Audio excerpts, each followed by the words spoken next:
Hi friends, welcome to my channel. दोस्तों, आज हम हिंदी साहित्य के सभी कालों के वस्तुनिष्ठ प्रश्न जो कि परीक्षा उपयोगी प्रश्न हैं उनके विषय में चर्चा करेंगे और जो कि आपकी आगामी परीक्षा के लिए बहुत ही महत्वपूर्ण सिद्ध होंगे।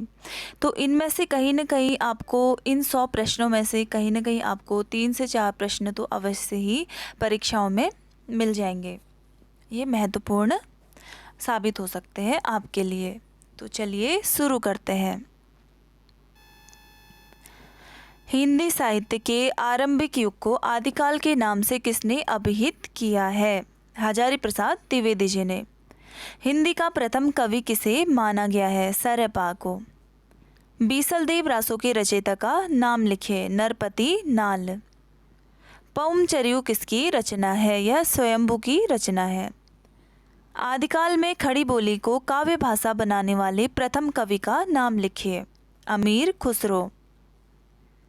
किस कवि को मैथिल कोकिल कहा गया है? विद्यापति को। सरपात की सर्वाधिक प्रसिद्ध रचना कौन सी है? दोहा, कोस। हिंदी साहित्य के किस काल को हिंदी साहित्य का स्वर्ण युग कहा गया है? भक्ति काल को। चंदायन की रचनाकार का नाम लिखिए। मुल्ला दाऊद। दादू भक्तिकाल की किस धारा के कवि हैं? यह निर्गुण धारा के कवि हैं। कवितावली की रचनाकार का नाम लिखिए। तुलसीदास। भ्रमर गीत की रचनाकार का नाम लिखिए। सूरदास। अगला प्रश्न है, तुलसीदास ने किस महाकाव्य की रचना की? रामचरितमानस। अगला प्रश्न है, शुद्ध द्वैतवाद का संबंध हिंदी साहित्य की किस धारा से है? यह कृष्ण भक्ति शाखा से है। वल्लभाचार्य इसके प्रवर्तक हैं। अगला प्रश्न है, राम भक्ति काव्य किस दर्शन का प्रभाव पड़ा है? विशिष्टाद्वैतवाद। यह रामानुजाचार्य। अगला प्रश्न है, पुरुष प्रधान सामंती परंपरा को किस मध्ययुगीन कवित्र ने चुनौती दी थी? मीरा जी ने। आचार्य रामचंद्र शुक्ल के उत्तर मध्यकाल को कौन सा नाम दिया है? रीतिकाल। रीतिकाल को काव्य की दृष्टि से कितने भागों में बांटा गया है? 3। रीति सिद्ध काव्यधारा के प्रमुख कवि कौन है? बिहारी। रीतिकाल के किस कवि ने वीर रस प्रधान रचनाएं की हैं? भूषण। घनानंद किस काव्यधारा के कवि हैं? रीति मुक्त। अगला प्रश्न है, आधुनिक काल में लिखा गया खड़ी बोली का प्रथम महाकाव्य कौन सा है? प्रिय प्रवास। अगला प्रश्न है, साकेत के रचनाकार का नाम लिखिए। मैथिली शरण गुप्त। पुष्प की अभिलाषा कविता का कवि कौन है? पुष्प की अभिलाषा किसकी है? माखनलाल चतुर्वेदी जी की। छायावाद को स्थूल के प्रति सूक्ष्म का विद्रोह किस आलोचक ने कहा है? यह भी परीक्षाओं में बार बार प्रश्न पूछा जाता है। स्थूल के प्रति सूक्ष्म का विद्रोह किसने कहा है? तो डॉक्टर नगेंद्र ने कहा है। कामायनी में किस दर्शन की अभिव्यक्ति हुई है? देखिए, यह भी महत्वपूर्ण है कि कौन सा दर्शन अभिव्यक्त हुआ है कामायनी में? तो शैव दर्शन।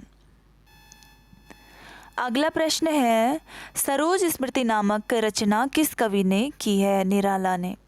सरस्वती पत्रिका ने निराला की किस रचना को अस्वीकृत कर दिया था? देखिए, यह भी महत्वपूर्ण है कि सरस्वती पत्रिका जो थी उसने निराला जी की किस रचना को अस्वीकृत कर दिया था? तो जूही की कली को क्या कर दिया था? अस्वीकृत कर दिया था। आधुनिक काल की मीरा किसे कहा जाता है? महादेवी वर्मा जी को। रसवंती के रचनाकार का नाम लिखिए। दिनकर रामधारी से दिनकर। अगला प्रश्न है, मधुशाला की रचनाकार का नाम लिखिए। हरिवंश राय बच्चन। प्रकृति का सुकुमार किसे कहा गया है? सुमित्रा नंदन पंत को। चांद का मुंह टेढ़ा है, यह भी बहुत महत्वपूर्ण कविता है। इससे तो हमेशा ही परीक्षाओं में प्रश्न पूछे जाते हैं कि कहीं से पंक्ति पूछी जाएगी कि यह किस कविता की पंक्ति है। तो देखिए, चांद का मुंह टेढ़ा है काव्य संग्रह के कवि कौन है? गजानन माधव मुक्तिबोध। अगला प्रश्न है, अंधेरे में कविता का रचनाकार कौन है? अंधेरे में के कौन है रचनाकार? मुक्तिबोध। अगला प्रश्न है, आंगन के पार द्वार काव्य संग्रह को किस कवि ने लिखा है? अज्ञेय ने। संसद से सड़क तक काव्य संग्रह को किसने लिखा है? धूमिल ने। हिंदी का प्रतिनिधि गजलकार किसे माना जाता है? देखिए यह भी प्रश्न आता है कि प्रतिनिधि गजलकार कौन हिंदी का कहा जाता है? दुष्यंत कुमार। शबरी नामक कृति के रचयिता कौन है? जगदीश गुप्त। विश्वास बढ़ता ही गया कविता किसने लिखी है? शिवमंगल सिंह सुमन ने। अगला प्रश्न है, बादल को घिरते देखा है कविता के रचयिता का नाम लिखिए। नागार्जुन। अगला प्रश्न है, चिंतामणि किसके निबंधों का संकलन है? आचार्य रामचंद्र शुक्ल के संकलन है निबंधों का। अगला प्रश्न है, आंगन का पंछी और बंजारा मन निबंध संग्रह के लेखक का नाम लिखिए। विद्यानिवास मिश्र। अगला प्रश्न है, उसने कहा था कहानी के लेखक कौन थे? चंद्रधर शर्मा गुलेरी। मानसरोवर किसकी कहानियों का संग्रह है? प्रेमचंद्र। स्मृति की रेखाएं नामक संग्रह किसने लिखा? महादेवी वर्मा जी ने। अंधेर नगरी नाटक का लेखक कौन है? भारतेंदु हरिश्चंद्र। एक और द्रोणाचार्य नाटक के लेखक का नाम लिखिए। देखिए, एक और द्रोणाचार्य शंकर शेष। अगला प्रश्न है, जल टूटता हुआ उपन्यास किसने लिखा है? देखिए, जल टूटता हुआ उपन्यास लिखा है रामदास मिश्र जी ने। बेतवा बहती रही उपन्यास की लेखिका का नाम लिखिए। बेतवा बहती रही उपन्यास की लेखिका मैत्रेयी पुष्या। अगला प्रश्न है, दूसरी परंपरा की खोज किसकी रचना है? डॉक्टर नामवर सिंह। परमाल रासो के कवि का नाम क्या है? परमाल रासो किसके द्वारा रचित है? जागनिक के द्वारा। अगला प्रश्न है, हिंदी साहित्य के आदिकाल को सिद्ध सामंत काल किसने कहा है? यह भी परीक्षाओं में बार बार आता है। राहुल सांकृत्यायन ने। आचार्य रामचंद्र शुक्ल ने हिंदी का प्रथम महाकाव्य किसे माना है? यह भी महत्वपूर्ण है। देखिए, पृथ्वीराज रासो को माना है उन्होंने प्रथम महाकाव्य हिंदी का। अगला प्रश्न है, हिंदी साहित्य का दूसरा इतिहास किसने लिखा? यह भी महत्वपूर्ण है कि हिंदी साहित्य का दूसरा इतिहास किसने लिखा? यह बच्चन सिंह ने लिखा। अगला प्रश्न है, बीजक के रचयिता का क्या नाम है? बीजक के रचयिता कौन है? कबीरदास जी। निम्नलिखित में से कौन सी रचना जायसी की नहीं है? देखिए, चंदायन, यह जायसी की नहीं है, बाकी पद्मावत, अखरावट और आखिरी कलाम जायसी जी की है, मलिक मोहम्मद जायसी जी की। अगला प्रश्न है, भारत में भक्ति का स्रोत कहाँ से प्रस्फुटित होकर उत्तर भारत में आया? यह भी महत्वपूर्ण है कि जो भक्ति का स्रोत है वह कहाँ से आया? उत्तर भारत में आया, तो यह दक्षिण। अगला प्रश्न है, संतन को कहाँ सीकरी सो काज किसकी पंक्ति है? कुंभन दास की। नानक किस काव्यधारा के कवि हैं? संत काव्य। मानुष प्रेम भयो बैकुंठी किस कवि की पंक्ति है? देखिए, यह भी बार बार आता है परीक्षाओं में, तो यह जायसी की पंक्ति है। भ्रमर गीत के रचयिता कौन है? भ्रमर गीत के रचयिता सूरदास जी। सैयद इब्राहिम ने कृष्ण भक्ति के प्रभाववश अपना नाम रख लिया। देखिए, रसखान, जो कि रसखान का पहले क्या नाम था? सैयद इब्राहिम। तो यह भी कभी कभी परीक्षाओं में पूछा जाता है कि रसखान का पूर्व में क्या नाम था। अगला प्रश्न है, पुष्टि मार्ग का जहाज किस कवि को कहा गया है? तो यह सूरदास जी को कहा गया है। अकबर के दरबार के किस सदस्य ने दोहावली की रचना की? तो इसमें रहीम जी ने। विश्वनाथ प्रसाद मिश्र ने रीतिकाल को क्या नाम दिया है? अलंकृत काल। रीतिमुक्त काव्यधारा के प्रमुख कवि इनमें से कौन है? घनानंद। रामचंद्रिका के रचयिता का क्या नाम है? केशवदास। पद्माकर रीतिकाल की किस काव्यधारा के कवि हैं? रीतिबद्ध। देखिए, कभी कभी आ जाता है कि रीतिकाल की कौन सी धारा के ये कवि हैं, तो कभी रीति सिद्ध वाले कवि पूछे जाएंगे, कभी रीति मुक्त। तो जो पद्माकर है वह रीतिकाल की रीतिबद्ध काव्यधारा के कवि हैं। निम्नलिखित में से कौन सी रचना मैथिली शरण गुप्त की है? देखिए, मैथिली शरण गुप्त की प्रिय प्रवास है, लहर उर्वशी, साकेत,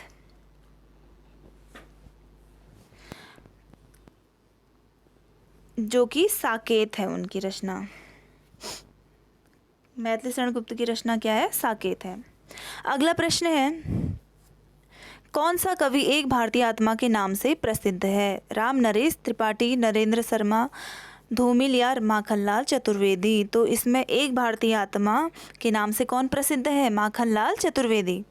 इनमें से कौन सा कवि छायावादी है? जयशंकर प्रसाद। छायावाद के अगर कवियों का नाम आए तो छायावाद के जो 4 स्तंभ हैं, सबसे पहले प्रसाद जी का, प्रसाद, निराला, महादेवी वर्मा और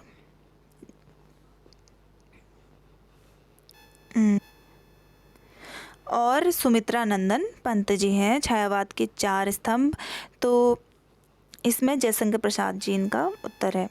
भारत में प्रगतिशील लेखक संघ की स्थापना कब हुई? भारत में प्रगतिशील लेखक संघ की स्थापना कब हुई? 1936 में। देखिए अगला प्रश्न है, प्रगतिवाद किस दर्शन से प्रभावित है? मार्क्सवाद से। अगला प्रश्न है, प्रयोगवादी काव्यधारा का प्रारंभ किस पुस्तक के प्रकाशन से माना जाता है? यह तार सप्तक इसका उत्तर है। अगला प्रश्न है, अज्ञेय के उपन्यास का शीर्षक है शेखर एक जीवनी। अगला प्रश्न है, अंधा युग किसकी रचना है? धर्मवीर भारती की। मुक्तिबोध की काव्य संग्रह का नाम है? चांद का मुंह टेढ़ा है। पहाड़ पर लालटेन किसका काव्य संग्रह है? देखिए यह पहाड़ पर लालटेन मंगलेश डबराल जी का है। साये में धूप के रचनाकार हैं दुष्यंत कुमार। अगला प्रश्न है, भारतेंदु हरिश्चंद्र के नाटक का शीर्षक है अंधेर नगरी। सरस्वती के संपादक इनमें से कौन थे? महावीर प्रसाद द्विवेदी। आचार्य रामचंद्र शुक्ल का निबंध संकलन इनमें से कौन सा है? चिंतामणि। पगडंडियों का जमाना किस व्यंगकार का व्यंग संग्रह है? यह हरिशंकर परसाई जी का है। हरिशंकर परसाई एक व्यंग्यकार कवि हैं। बंग महिला की कहानी का नाम है, देखिए दुलाई वाली। समांतर कहानी के प्रवर्तक कौन है? कमलेश्वर। इनमें से कौन सा नाटक प्रसाद जी का नहीं है? भारत दुर्दशा। आषाढ़ का एक दिन नाटक के नाटककार का नाम क्या है? मोहन राकेश। अगला प्रश्न है, 8वां सर्ग नाटक के रचयिता का नाम लिखिए। 8वां सर्ग रचयिता के नाटक के रचयिता कौन है? सुरेंद्र वर्मा। अगला प्रश्न है, बकरी नाटक के नाटककार का नाम लिखिए। सर्वेश्वर दयाल सक्सेना। अगला प्रश्न है, हिंदी का पहला उपन्यास किसे माना जाता है? परीक्षा गुरु को। इनमें से कौन सा उपन्यास प्रेमचंद्र का नहीं है? तितली। त्यागपत्र उपन्यास के लेखक का नाम बताइए। जैनेन्द्र कुमार। सूरदास के जीवन पर आधारित उपन्यास का नाम बताइए। खंजन नयन। इनमें से कौन सा उपन्यास अज्ञेय का नहीं है? दादा कामरेड। अगला प्रश्न है, रुकोगी नहीं राधिका की लेखिका कौन है? उषा प्रियमवदा। अगला प्रश्न, चाक के रचनाकार का नाम लिखिए। मैत्रेयी पुष्पा। निराला की साहित्य साधना किसकी कृति है? रामविलास शर्मा की। बिल्लेसुर बकरिया किसका संरचनात्मक रेखा चित्र है? निराला जी का। हिंदी का पहला आत्मकथा लेखक कौन है? यह भी प्रश्न बार बार आता है। तो बनारसी दास जैन हिंदी के पहले आत्मकथा लेखक हैं। घुमक्कड़ शास्त्र के लेखक का नाम क्या है? घुमक्कड़ शास्त्र अज्ञेय के द्वारा रचित है। तो ये थे हिंदी साहित्य के 100 अति महत्वपूर्ण प्रश्न जो कि आपकी परीक्षा उपयोगी सिद्ध होंगे। अगर आपको वीडियो पसंद आई हो तो प्लीज़ लाइक करें। धन्यवाद।